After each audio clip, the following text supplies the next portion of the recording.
ಒಂದು ನಿಮಿಷ ಪ್ರತಿಭಾ ಮೇಡಮ್, ಹೋಗಬೇಡಿ. ಶ್ರೀಧರ್, ನೀನು ಸುಮ್ಮನಿರು. ನೋಡಿ, ಇವ್ರಿಗೆ ವಿಗ್ರಹನ ಕಂಡುಹಿಡಿಯೋದಕ್ಕೆ ಕೊಟ್ಟರೆ ವಿಗ್ರಹನೂ ಸಿಗುತ್ತೆ, ನಮ್ಮ ಮನೆಯ ಮರ್ಯಾದೆನೂ ಉಳಿಯುತ್ತೆ. ಅದನ್ನು ಬಿಟ್ಟು ಪೊಲೀಸು ಗಿಲೀಸು ಅಂತ ಹೋದರೆ, ಅದರಲ್ಲೂ ನಮ್ಮ ಮನೆಯವ್ರು ಯಾರಾದರೂ ಸಿಕ್ಕಾಕೊಂಡ್ರೆ ಕೇಸು, ಕೋರ್ಟು, ಮೀಡಿಯಾ, ಮತ್ತೊಂದು ಮಗದೊಂದು ಅಂತ ಮನೆಯ ಮರ್ಯಾದೆ 3 ಕಾಸನ ಪಾಲಾಗುತ್ತೆ. ಯೋಚನೆ ಮಾಡಿ.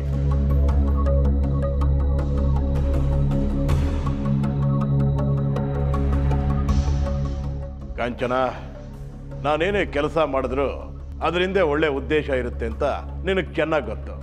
ನಾನು ಇಲ್ಲ ಅಂತ ಹೇಳ್ತಾ ಇಲ್ಲ, ಆದರೂ ಪ್ಲೀಸ್.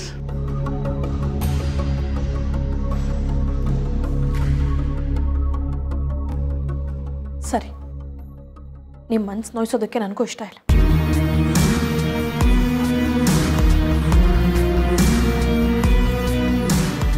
ಎಲ್ಲರೂ ನಿನಗೆ ಕೋಆಪರೇಟ್ ಮಾಡೋ ಹಾಗೆ ನಾನು ನೋಡ್ಕೋತೀನಮ್ಮ.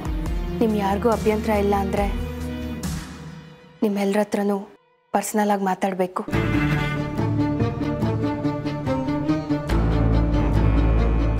ಅಂಕಲ್, ಅದಕ್ಕೂ ಮೊದಲು ನೀವು ವಿಗ್ರಹ ಇಟ್ಟಿದ್ರಲ್ಲ, ಆ ಜಾಗನ ನೋಡಬೇಕು. ಬಾಮ್ಮ.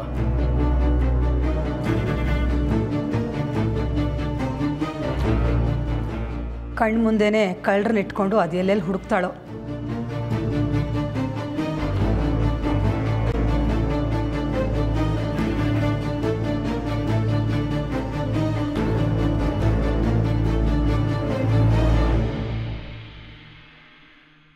ಪ್ರತಿಭಾ, ಇಲ್ಲೇ ವಿಗ್ರಹ ಇಡೋ ಜಾಗ. ನಾನು ಯಾವಾಗಲೂ ಇಲ್ಲೇ ಮಲ್ಕೊಳ್ಳೋದು. ಈ ದಿಂಬಿನ ಕೆಳಗೆ ಬೀಗ ಇದ್ದೇ ಇರುತ್ತೆ.